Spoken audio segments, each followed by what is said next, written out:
नमस्कार। आप सभी का पुराण सागर में स्वागत है। पुराण सागर में आज हम शिव पुराण के पाठ को आगे बढ़ाएंगे। कल के एपिसोड में हमने एक कथा के बारे में जाना जिसमें ब्राह्मण बिंदुक और उसकी पत्नी चंचुला कुमार्ग पर चलते हैं। इसके बाद बिंदुक की मृत्यु हो जाती है और वह कष्ट भोगता है। वहीं दूसरी ओर चंचुला कथा सुनकर भयभीत हो जाती है। अब हम आपको इसके आगे की कथा सुनाते हैं, तो आइए शुरू करते हैं।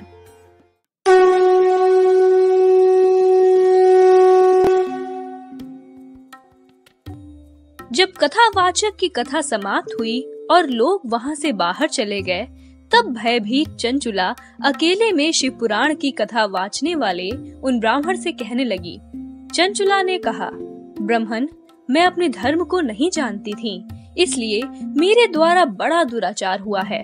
हे प्रभु, मैंने घोर पाप किया है। आज आपके इस प्रवचन को सुनकर मुझे बड़ा डर लग रहा है। मैं कांप उठी हूँ और मुझे इस संसार से वैराग्य हो गया है। मुझ पापी को धिक्कार है। मैं अपने धर्म से विमुख हो गई हूँ। थोड़े से सुख के लिए अपने हित का नाश करने वाले तथा भयंकर कष्ट देने वाले घोर पाप मैंने अनजाने में ही कर डाले। हाय, न जाने क्या होगा। मृत्यु काल में उन भयंकर यमदूतों को मैं कैसे देखूंगी। जब वे बलपूर्वक मेरे गले में फंदे डालकर मुझे बांधेंगे, तब मैं कैसे सहन कर पाऊंगी। नरक में जब मेरे शरीर के टुकड़े टुकड़े किए जाएंगे, उस समय उस घोर कष्ट को मैं कैसे सहूंगी। हे ब्राह्मण, आप मेरे गुरु हैं। आप ही माता और आप ही पिता हैं। आपकी शरण में आई हुई मुझ दीन अबला का उद्धार कीजिए। सूत जी बोले, हे शौनक, इस प्रकार पश्चाताप से भरी हुई चंचुला उस ब्राह्मण के चरणों में गिर पड़ी। तब उन बुद्धिमान ब्राह्मण ने कृपा पूर्वक उसे उठाकर इस प्रकार कहा। ब्राह्मण बोले, सौभाग्य की बात है कि भगवान शंकर की कृपा से शिव पुराण की इस कथा को सुनकर तुम्हें समय पर ध्यान हो गया है। हे ब्राह्मण पत्नी, तुम डरो मत। भगवान शिव की शरण में जाओ। शिव की कृपा से सारा पाप तत्काल नष्ट हो जाता है। मैं तुमसे भगवान शिव की कथा सुनाऊंगा, जिससे तुम्हें सदा सुख देने वाली उत्तम गति प्राप्त होगी। पश्चाताप ही पाप करने वाले पापियों के लिए सबसे बड़ा प्रायश्चित है। सत्पुरुषों ने सबके लिए पश्चाताप को ही समस्त पापों को शुद्ध करने वाला बताया है। पश्चाताप से ही पापों की शुद्धि होती है। जो पश्चाताप करता है वही वास्तव में पापों का प्रायश्चित करता है। जो पुरुष विधि पूर्वक प्रायश्चित करके निर्भय हो जाता है, पर अपने कुकर्म के लिए पश्चाताप नहीं करता, उसकी दशा अच्छी नहीं होती। परंतु जिसे अपने कुकृत्य पर हार्दिक पश्चाताप होता है, वो अवश्य ही उत्तम गति का भागी होता है। इसमें किसी प्रकार का कोई भी संशय नहीं है। इस शिव पुराण की कथा सुनने से जैसे दिमाग की शुद्धि होती है, वैसे दूसरे उपायों से नहीं होती। भगवान शिव का ध्यान सिद्ध हो जाता है। उस ध्यान से परम ज्ञान और उससे मोक्ष की प्राप्ति निश्चय ही होती है। भगवान शिव की कथा को सुनकर फिर अपने हृदय में उसका मनन करने से पूरी तरीके से चित्त शुद्धि हो जाती है।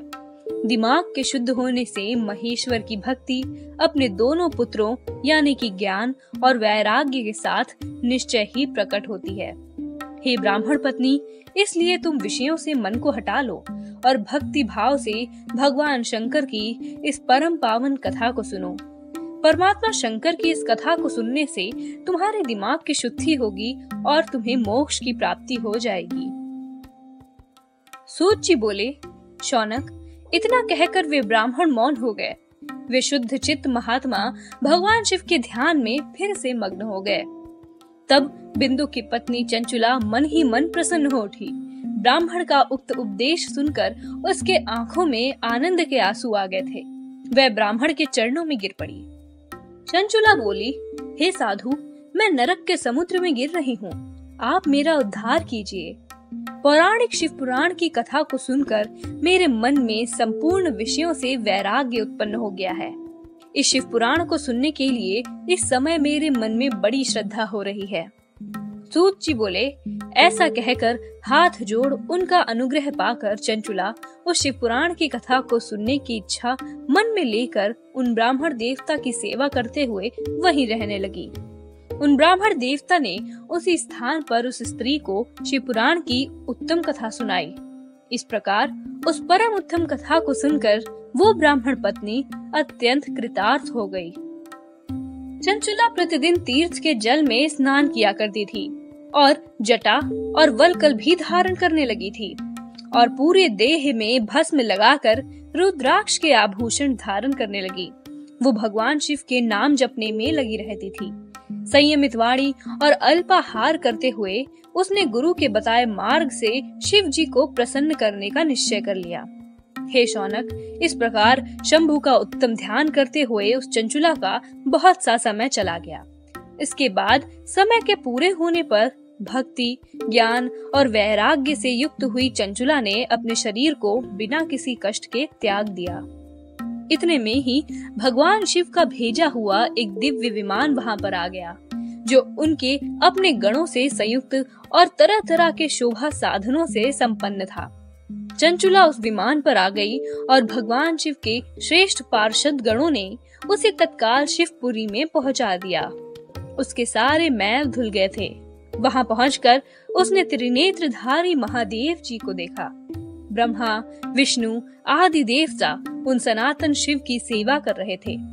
गणेश, भृंगी, नंदीश और वीरभद्रेश्वर आदि गण उत्तम भक्ति के साथ उनकी उपासना कर रहे थे। उनकी अंग कांति करोड़ों सूर्यों के समान प्रकाशित हो रही थी। उनके कंठ में नील चिन्ह भी शोभा पाता था। उनके 5 मुख थे और प्रत्येक मुख में 3-3 नेत्र थे। मस्तक पर अर्धचंद्राकार मुकुट भी शोभा देता था।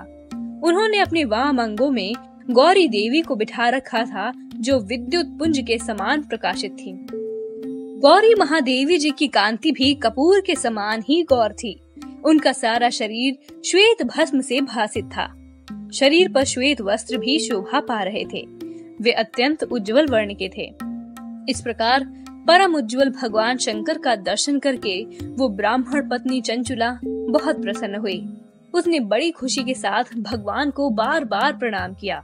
उस समय भगवती पार्वती और भगवान शंकर ने उसे बड़ी करुणा के साथ अपने पास बुलाया और सौम्य दृष्टि से उसकी ओर देखा।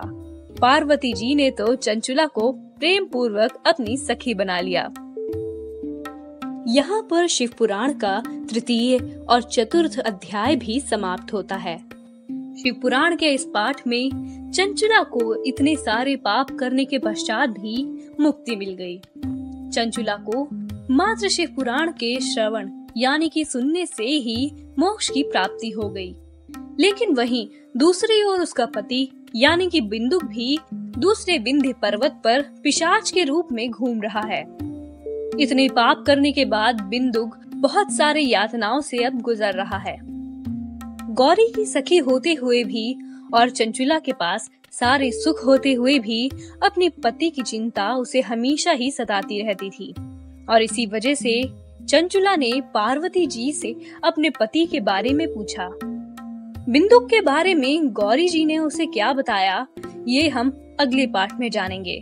साथ ही हम ये भी जानेंगे कि किस प्रकार से चंचुला ने अपने पति बिंदुक को भी सभी मोक्ष दिलवा दिए। आज के लिए हमारा पाठ यहीं पर समाप्त होता है। नमस्कार।